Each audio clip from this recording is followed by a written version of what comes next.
Allora, rieccoci qua in trasmissione. Allora, vediamo di affrontare alcuni temi che possono essere interessanti. Gli open market, chi me ne parla lei? Sì, l'Open Market è un altro progetto di cooperazione che tra l'altro abbiamo presentato ieri. Anche questo coinvolge più GAL perché abbiamo l'antico Dogado, i due GAL padovani, il GAL Patavino e il GAL Bassa Padovana, abbiamo il GAL della pianura veronese e in questo caso abbiamo come interscambio un GAL friulano del CARS. È una iniziativa in cui tendiamo a valorizzare i mercati e quando intendiamo valorizzare i mercati, l'ha accennato anche il vicepresidente del GAL Antico Dogato Vecchio prima, si vanno a recuperare anche alcune aree dei comuni in cui si svolgono i mercati, quindi le piazze piuttosto delle corti, piuttosto delle barchesse. Vogliamo metterli in fila in maniera tale che ci sia anche una non sovrapposizione e che quindi anche il turista che viene qua possa avere la possibilità di visitare i mercati, perché alcuni mercati sono molto importanti, ma l'altro grande aspetto che anche in questo caso abbiamo fatto un concorso di idee, individuato un logo, che ci siano i commercianti o i rivenditori che possono fregiarsi di questo marchio e che sono quei rivenditori e quei produttori che vendono un prodotto locale, quando diciamo locale diciamo almeno veneto, quindi all'interno dei nostri mercati troveremo delle aree o comunque troveremo delle bancarelle contraddistinte da un segnale ben distinto e sapremo che quel prodotto è un prodotto locale. E anche perché il mercato tradizionalmente è sempre stato un momento di incontro. Si andava al mercato non solo per acquistare un prodotto, ma per ritrovare di tanto in tanto le persone che non si vedevano di settimana in settimana e per scambiare alcune. Rifacciamo vivere i mercati perché in alcune realtà significa far rivivere i centri storici e significa ritornare ad alcuni valori che riteniamo ancora oggi fondamentali. Allora, mi permetto un'osservazione che mi è stata riportata ormai tantissime volte quando parliamo di mercati, quando parliamo di vendita diretta, eccetera, e non c'è nessuna entità che può controllare i prezzi. E quindi da un lato che non venga fatta concorrenza con i rivenditori, dall'altro, ma in modo, cioè qua stiamo parlando dei classici dell'agriturismo che si lamenta che davanti c'ha la vendita, no, del cibo con i tavolini e le sedie, dall'altro i prodotti stessi che tutto sommato sono carissimi, per cui molti ormai al mercato dicono la convenienza dov'è, a volte costa molto di più, perché ti dicono sì la qualità, quello che vuoi, però se c'è la filiera diretta devo avere anche la convenienza, quindi in questo momento più che mai forse il mercato dovrebbe essere anche un'occasione per avvicinare di più le persone a certi prodotti con la qualità ma anche una convenienza economica. Sì, in effetti questo è un tema che andrebbe sviluppato e approfondito, però la filiera, diciamo così, diretta nasce anche dalla necessità dei produttori di difendersi soprattutto dai grossisti che gestiscono le grosse quantità, diciamo così, di mercato nell'accaparramento di prodotti, quindi la sfida non è tanto diretta contro il commerciante al minuto che vende anche lui e che deve per il vivere. consumatore finale che altrimenti Il vero problema del produttore è quello di riuscire ad entrare nel mercato senza passare attraverso appunto il sistema che è veramente penalizzante. Il consumatore però deve poi scegliere, perché è vero che ci sono delle filiere non necessariamente corte che producono, anche nei discount, ci sono discount italiani che effettivamente hanno dei prezzi che sono molto più competitivi della vendita diretta, però poi questo rientra anche nella scelta e comunque anche all'interno della grossa distribuzione ci sono degli spazi che comunque vanno a valorizzare, voglio dire, le tipicità locali, quindi siamo sempre in un meccanismo virtuoso.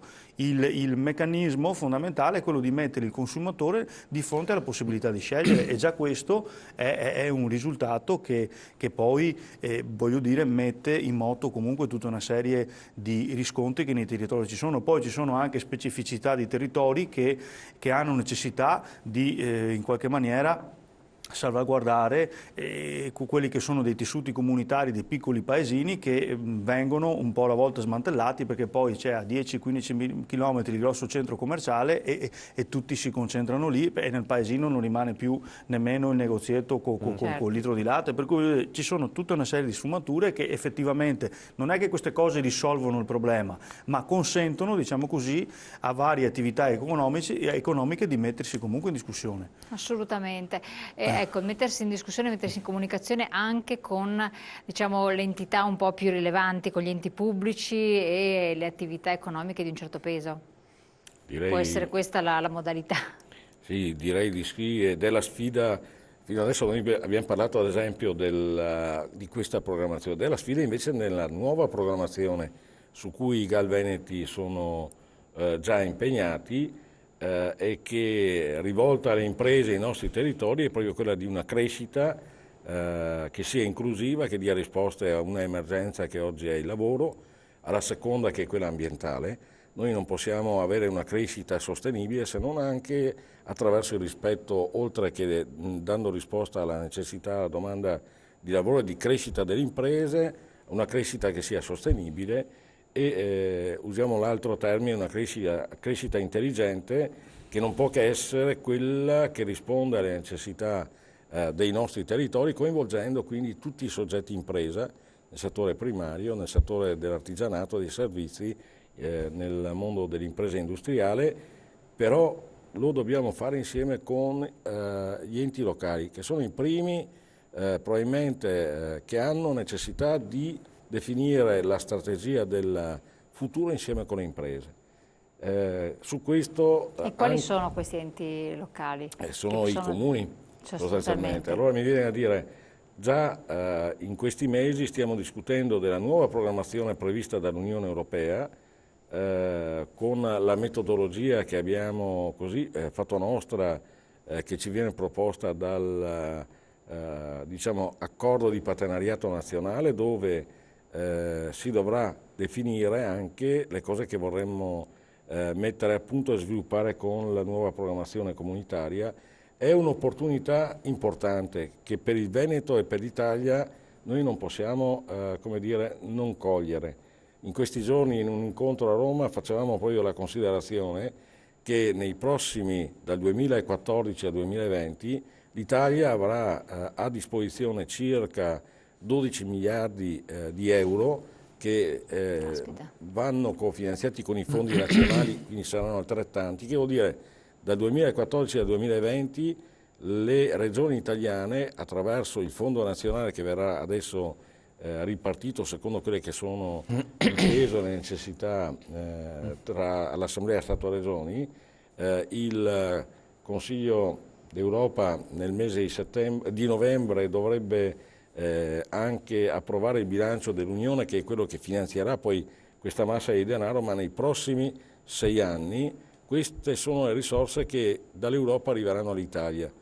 Se saremo bravi le metteremo a frutto, se non saremo bravi ci giochiamo una grande opportunità, facendo diventare però uno spreco di opportunità. Assolutamente. Essere bravi e chi può essere bravo, cosa vuol dire? In termini molto semplicistici. Chiedo a lei, dopo lo chiedo anche in termini molto semplicistici, essere bravi non significa avere la massa importante di risorse a disposizione.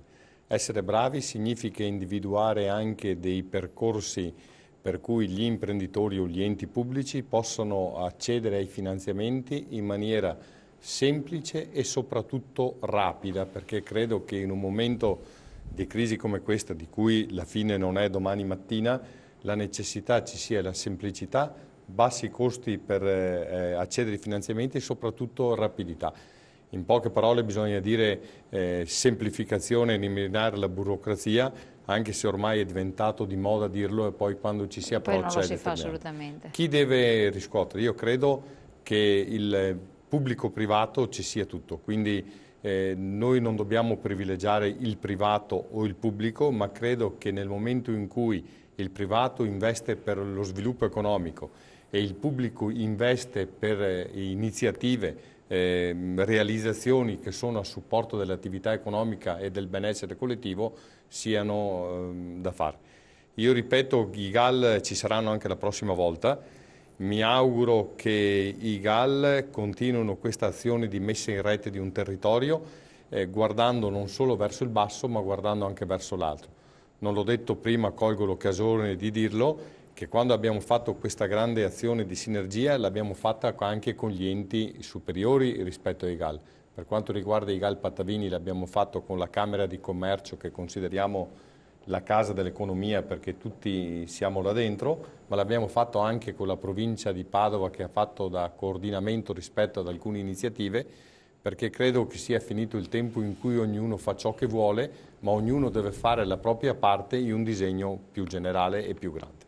Cosa dice lei, Assessore? Sì, penso che da un lato sia necessario che se appunto la programmazione poi a cascata arriva in capo alle regioni, che le regioni si renda conto che bisogna semplificare, ecco, e possono sono farlo, le regioni che dovrebbero darci... possono farlo tranquillamente, insomma. E dall'altro lato, dal basso... possono farlo, quindi? Secondo me sì, insomma, perché sono poi loro che gestiscono, voglio dire, i programmi europei hanno degli indirizzi, certo. In questo caso sono le regioni, su questa programmazione hanno fatto delle scelte e speriamo che mettano a frutto quello che in qualche maniera non è andato e che poi si è riusciti a sistemare, quindi c'è la possibilità di farlo. E dall'altro lato gli enti locali e i privati devono avere pronti le idee e i progetti, perché queste sono le due Quindi cose. enti privati di qualsiasi, enti pubblici e privati di qualsiasi genere. O le attività imprenditoriali, nel caso specifico stiamo parlando appunto dei GAL, quindi che fanno riferimenti a finanziamenti europei che vanno appunto nella promozione e diversificazione delle attività economiche nei territori rurali, però volendo allargare il tema, non è che l'Unione Europea finanzia solo i GAL, per esempio attraverso il meccanismo delle cosiddette intese programmatiche d'area si finanziano il settore del commercio, per esempio la valorizzazione dei piccoli centri storici, ci sono le famose IPA per esempio, certo. Hanno quel filone lì. Dove trovare le informazioni? Dove i nostri telespettatori possono avere informazioni? Ma diciamo per esempio nei comuni che fanno riferimento al GAL, però i GAL hanno delle strutture vere e proprie per cui basta appunto utilizzare gli strumenti normali, si trovano. Per esempio le IPA sono strutturate in maniera diversa, però lì il meccanismo è quello dei comuni. Per esempio ad agosto anche qui sono usciti i bandi per le IPA che avevano la finalità di promuovere, di valorizzare i piccoli centri, diciamo certo, così, storici, sì. Con non tanto sul discorso rurale, ma quello proprio del commercio. Certo, quindi in effetti poi, volendo, ci sono le iniziative. Sempre quello ufficiale, mi raccomando che dopo non andate a trovare cose strane. Però realtà... anche qui è questione di progetti, perché per esempio in alcuni casi sulle IPA non sempre c'erano progettualità pronte. Infatti è un altro aspetto importante. Allora parleremo ancora di questo perché sono cose importantissime, perché visto che il nostro Paese ha difficoltà nel finanziare, se l'Europa fa degli stanziamenti che saranno anche molto rilevanti, è importante non perdere queste opportunità. Vi daremo sempre, cercheremo di tenervi aggiornati sulle istruzioni per l'uso. Ringraziamo i nostri ospiti di essere stati qui con noi, a voi di aver partecipato e naturalmente noi ci vediamo domani. Grazie ancora.